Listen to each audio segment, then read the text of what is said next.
વંદેહમ શીતલામ દેવી રાસવસ્થામ દિગંબરામ માર્જની કલો સોપેતામ સુરપાલમ કૃતમસ્તકામ.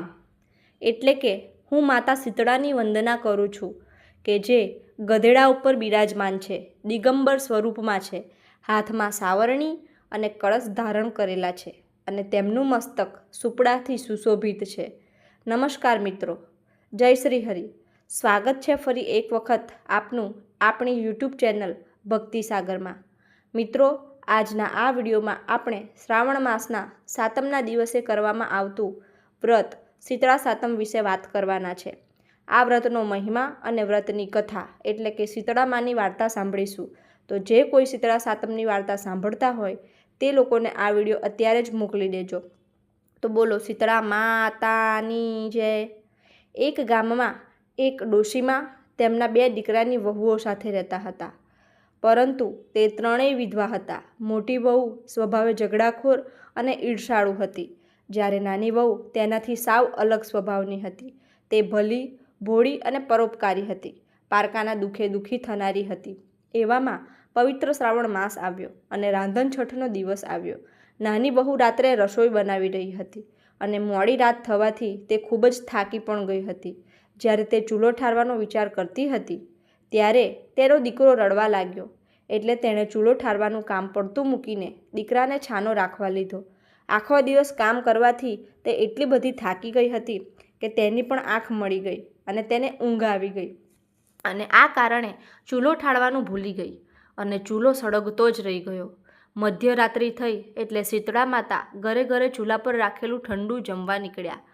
ફરતા ફરતા તેઓ નાની વહુના ઘરે આવ્યા, પરંતુ નાની વહુના ઘરે તો સળગતો ચૂલો જોઈને તેઓ તેમાં આળોટ્યા અને તેમનું શરીર દાઝ્યું. એટલે ક્રોધિત થયેલા શીતળા માતાએ શ્રાપ આપ્યો કે જેમ મારું શરીર બળ્યું છે તેમ તેનું પેટ બળજો. અને આમ શ્રાપ આપીને શીતળા માતા તો ચાલ્યા ગયા.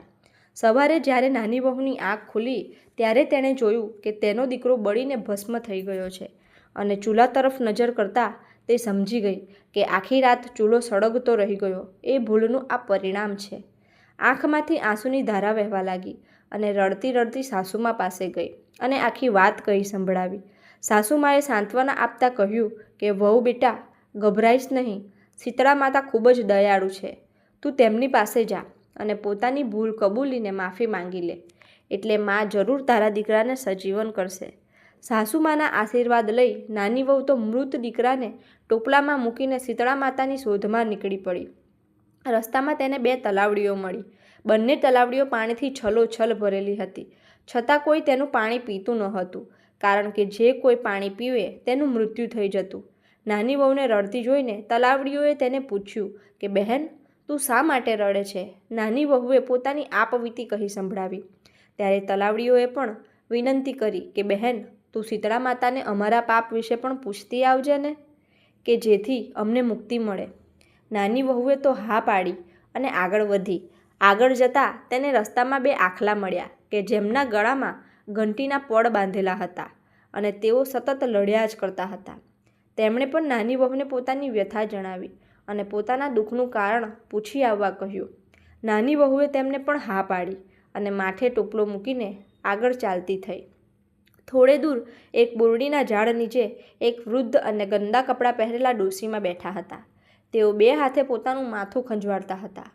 તેમણે નાની વહુને જોઈને કહ્યું કે બાઈ, આમ રડતા રડતા ક્યાં જાય છે? નાની વહુએ પોતાની કથા કહી સંભળાવી. ત્યારે ડોશીમાં બોલ્યા કે બહેન, તને ઉતાવળ હોય તો પણ જરાક મારું માથું જોઈ આપને. નાની વહુને ઉતાવળ હોવા છતાં તેના દયાળુ સ્વભાવને કારણે પોતાના મૃત દીકરાને ડોશીના ખોળામાં મૂકીને તેમના માથામાંથી જૂ અને લીખો વણવા લાગી. જેમ જેમ તે જૂ કાઢતી ગઈ તેમ તેમ ડોશીમાના માથાની ખંજવાળ ઓછી થતી ગઈ. થોડી વારમાં તેમની ખંજવાળ મટી ગઈ અને નાની વહુને આશીર્વાદ આપ્યા કે જેવું મારું માથું ઠાર્યું એવું તારું પેટ ઠરજો. આશીર્વાદ મળતા જ એક ચમત્કાર થયો. ડોશીમાના ખોળામાં રહેલો નાની વહુનો મૃત દીકરો જીવંત થયો, હાથ પગ હલાવવા લાગ્યો અને રડવા લાગ્યો. એટલે નાની વહુને ખાતરી થઈ ગઈ કે આ ડોશીમાં બીજું કોઈ નહીં પરંતુ સાક્ષાત શીતળા માતા જ છે. તે તરત જ તેમના ચરણોમાં ઢળી પડી અને માફી માંગી. તે જ ક્ષણે ડોશીમાના સ્થાને તેજસ્વી પ્રકાશ ફેલાયો અને શીતળા માતા પોતાના મૂળ સ્વરૂપે પ્રગટ થયા. ત્યારે નાની વહુ માતાના ગુણગાન ગાતા બોલે છે, શીતલે તમ જગત માતા, શીતલે તમ જગત પિતા, શીતલે તમ જગત ધાત્રી, શીતલાએ નમો નમઃ. એટલે કે હે શીતળા માતા, તમે આ સંસારના આદિમાતા, પિતા અને સમગ્ર જગતને ધારણ કરનારા દેવી છો. તેથી હું તમને વારંવાર નમસ્કાર કરું છું. પછી માતાએ નાની વહુને આશીર્વાદ આપ્યા અને નાની વહુએ તલાવડી અને આખલાઓના શ્રાપનું નિવારણ પૂછ્યું. એટલે શીતળા માતાએ કહ્યું કે ગયા ભવમાં તલાવડીઓ શોક્યો હતી કે જે હંમેશા લડતી રહેતી અને કોઈને છાશ આપતી ન હતી, અને આપે તો પણ પાણી નાખીને આપતી. એટલે આ ભવમાં તેનું પાણી કોઈ પીતું નથી. તે તલાવડીનું પાણી ચારેય દિશામાં છાંટીને તું ખોબો ભરીને પીજે, એટલે તેનું પાપ દૂર થશે. જ્યારે આખલાઓ ગયા જન્મમાં દેરાણી જેઠાણી હતા કે જેઓ કોઈને દળવા ખાંડવા આપતા ન હતા, એટલે આ જન્મમાં તેઓ આખલા બન્યા છે. આખલાઓના ગળામાંથી ઘંટીના પડ છોડી નાખજે, એટલે તેઓ લડતા બંધ થઈ જશે. નાની વહુ તો અત્યંત પ્રસન્ન થઈ પોતાના જીવંત દીકરાને લઈને ઘરે પાછી ફરી. રસ્તામાં તેણે શીતળા માતાના કહ્યા મુજબ આખલાઓના ગળામાંથી ઘંટીના પડ છોડ્યા અને તલાવડીનું પાણી પીને તેને શ્રાપમાંથી મુક્તિ આપી ઘરે પહોંચતા જ સાસુમાએ પોતાના નાની વહુના દીકરાને જીવંત જોયો અને તે પણ અત્યંત પ્રસન્ન થયા. આ બધી ઘટનાઓ જોઈને મોટી વહુને પણ શીતળા માતાના આશીર્વાદ મેળવવાની ઈચ્છા થઈ. એટલે બીજા વર્ષે શ્રાવણ માસના રાંધણ છઠની રાત્રે તેણે જાણી જોઈને ચૂલો સળગતો રાખીને સૂઈ ગઈ.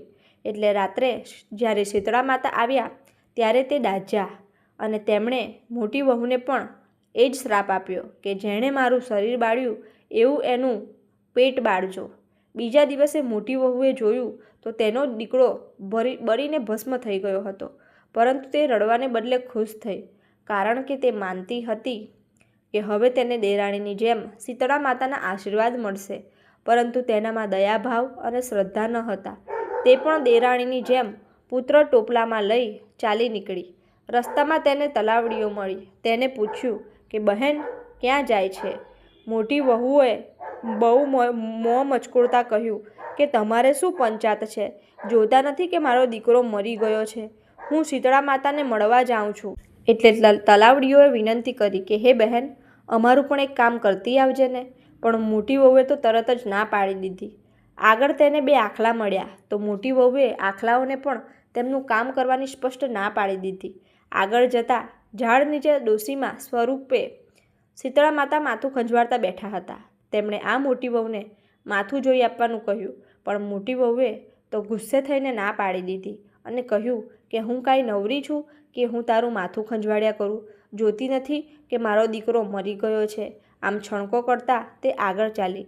મોટી વહુ તો આખો દિવસ ભટકી, પરંતુ તેને શીતળા માતા ક્યાંય મળ્યા નહીં અને રડતી રડતી ઘરે પાછી આવી અને ઘરે આવી બધી સાસુમાને વાત કરી. આમ નાની વહુની દયા અને ભક્તિને કારણે તેને ફળ મળ્યું, જ્યારે મોટી વહુને તેના સ્વાર્થ અને દુસ્વભાવને કારણે કંઈ પ્રાપ્ત થયું નહીં.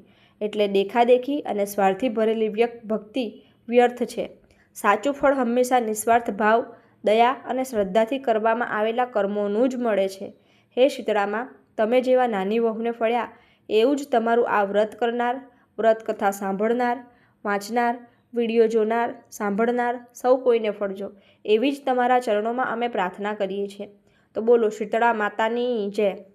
મિત્રો, માતા શીતળા એ ગૃહસ્થો માટે આરાધ્ય દેવી છે કે જે તમામ પ્રકારના રોગો, તાવ, શીતળા અને ચામડીના રોગ જેવા સંક્રમણથી મુક્તિ આપે છે. શીતળા સાતમના દિવસે માતા શીતળાની પૂજા અર્ચના કરવામાં આવે છે. રાંધણ છઠની રાત્રે ચૂલો ઠારવામાં આવે છે અને શીતળા માનું પૂજન કરીને માતા શીતળાને ઠંડો અને વાસી વસ્તુઓ અર્પિત કરવામાં આવે છે. અને શીતળા સાતમના દિવસે આખો દિવસ ઠંડુ જમવામાં આવે છે. કોઈ પણ વસ્તુ રાંધવામાં આવતી નથી. અને આઠમના દિવસે આ પૂજાનું ઉત્થાપન થાય છે અને તે દિવસે આપણે ગરમ ભોજન જમી શકીએ છીએ. તો મિત્રો, આજના આ વિડીયોમાં આપણે શીતળા સાતમની વ્રત કથા, વ્રતનો મહિમા અને વ્રતની વિધિ જાણી, સાંભળી. આશા છે કે આપ સૌ લોકો પણ મારી સાથે આ વાર્તા સાંભળી હશે. તો જે લોકો આજે ઠંડુ જમતા હોય તે લોકોને આ વાર્તા અચૂક મોકલી દેજો કે જેથી કરીને તે લોકો પણ આ વાર્તા સાંભળે અને શીતળા માતાના આશીર્વાદ મેળવી વ્રતનું સંપૂર્ણપણે ફળની પ્રાપ્તિ કરે. તો આ વિડીયો પસંદ આવ્યો હોય તો લાઈક કરજો, તમારા મિત્રોને મોકલી અમારી ચેનલમાં નવા હોય તો સબસ્ક્રાઈબ કરી દેજો, જેથી આવનારા નવા વિડીયોની માહિતી આપ સુધી તરત પહોંચી શકે. જય શ્રી હરિ.